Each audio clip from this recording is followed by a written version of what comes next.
It's like walking up to people and trying to hand them a leaflet and having them give you a stony look. And I know what it's like standing in line on election day and wearing your button and having people kind of do that number to you. Ladies and gentlemen, you know the obvious math of this. We need every single vote we can lay our hands on in Ohio, and we don't give a darn what part of Ohio they come from, as long as it adds up to 50 plus 1. Now, I don't have to tell anybody in this room why this election matters so much. You know why it matters. 4 years of a president who promised us the moon, who has left us poorer than we used to be, and more debt than we used to be, owing the Chinese more than we used to owe them.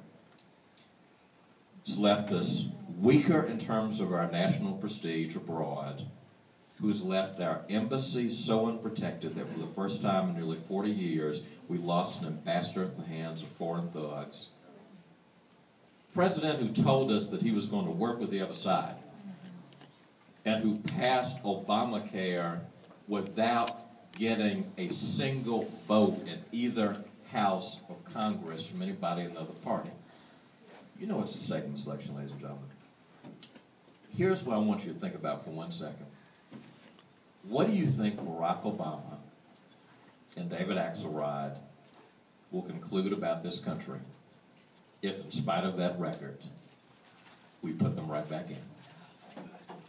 Imagine if you aren't able to keep your promises, aren't able to build the country you said you build, and you walk right back in anyway. What are you going to conclude about the American people at that point? What are you going to conclude if, after saying you're going to bring the country together, you rip the country apart and end your campaign by talking about the sweet virtues of getting revenge on the other side? What if you get back in spite of that record? What if, after saying you're going to be a moderate small government Democrat, you send up $4 trillion deficits in a row and people put you right back in? They're going to fairly conclude, ladies and gentlemen, if they somehow pull this out, that they can do anything they darn well please in the next 4 years. Something else about President Obama.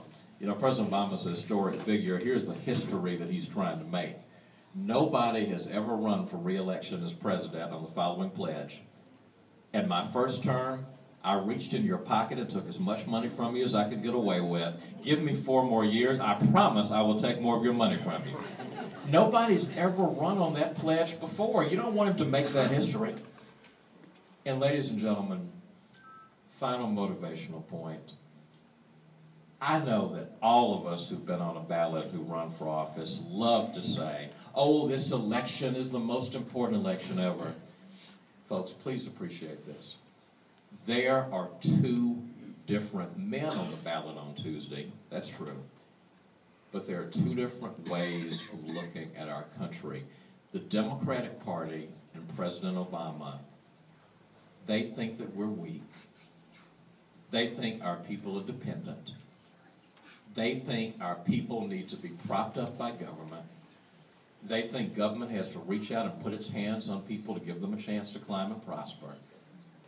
They believe that you need to be told by the government when and whether to buy health insurance for your family. They believe that our businesses need more red tape than ever. And they believe that the best way to build a strong economy is to go to people who've been successful and take more money out of their pocket. That's their view of the world. And when it comes to issues of faith, I know we've got some people of faith in this part of Ohio. This is the first time you've had the federal government in court fighting the Catholic Church. The history of our country. The federal government's never been in court fighting the Catholic Church until right now. Democratic platform. People say a platform is just a set of words, but words matter. President Obama certainly believes words matter. They wanted to remove the phrase, God-given talent. There was no reference in their platform to God being the inspirer of the United States or the dominant force in the United States. They wanted to remove the innocuous phrase, God-given talent.